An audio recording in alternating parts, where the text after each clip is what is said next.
Hello, now we're going to talk about why you should calm the fuck down about your progress. Need to confess. Need to confess.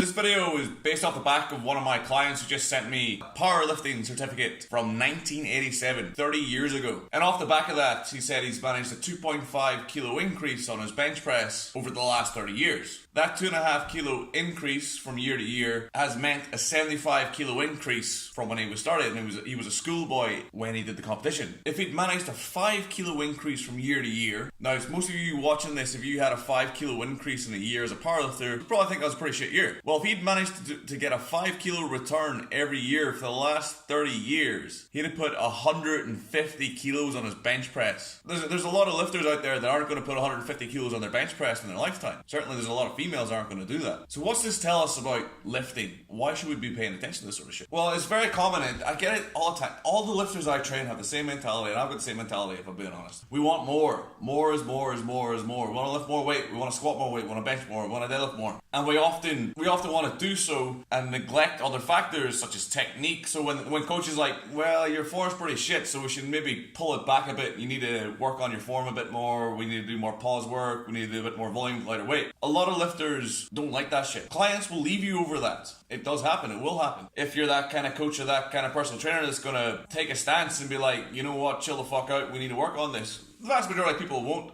Some people will dig in, enjoy the process. The vast majority of people, though, don't like doing it, but they will do it. But some people will genuinely leave you over what is ultimately the best thing for them. Weightlifting and powerlifting, any strength sport, powerlifting more than weightlifting is a long game. You're going to be lifting weights, you're going to be powerlifting. If you start from the age of 16, you can do it right up until you pop your clogs. There's powerlifters out there who are 80, 90 years old. There's videos of 70-year-olds pulling 250 kilos and more. They're out there. You can get strong and continue to get stronger right up until you're like 40, 45. And if you adopt the sport later in life, then you can get stronger. So it's a long-term process. It's a long game. You're in this for a long time. You're not just popping in, popping out right quick. You're in this for the long haul. So if you're in it for the long haul and you're going to have a 40-year career, then something that's manageable, something that's going to create a mindset, a system that's going to create sustainable incremental return of 5 kilos a year, which doesn't seem like much, is going to be game changing for you in a long enough time frame. What we need to start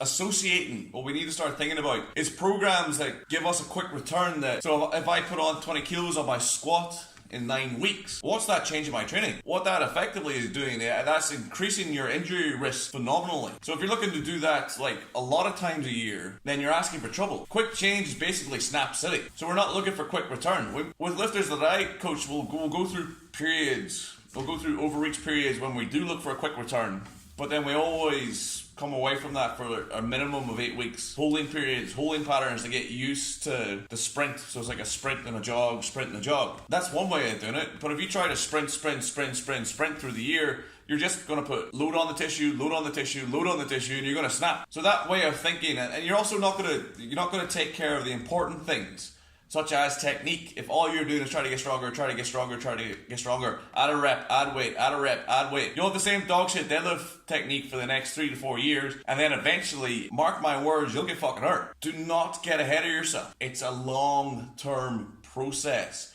Think about the long-term thing. Master movement, and then increase the load. So if you're squatting 200 and it looks like shite, come down to 180, make it look really good, then go to 185, make that look really good, go to 190, make that really good, and so on and so forward ad infinitum. Thank you very much for watching. My name is Mark, and this is Stronger by the Day, episode 26. If you're watching this on Facebook, give me a like. If you're watching this on YouTube, please like and subscribe.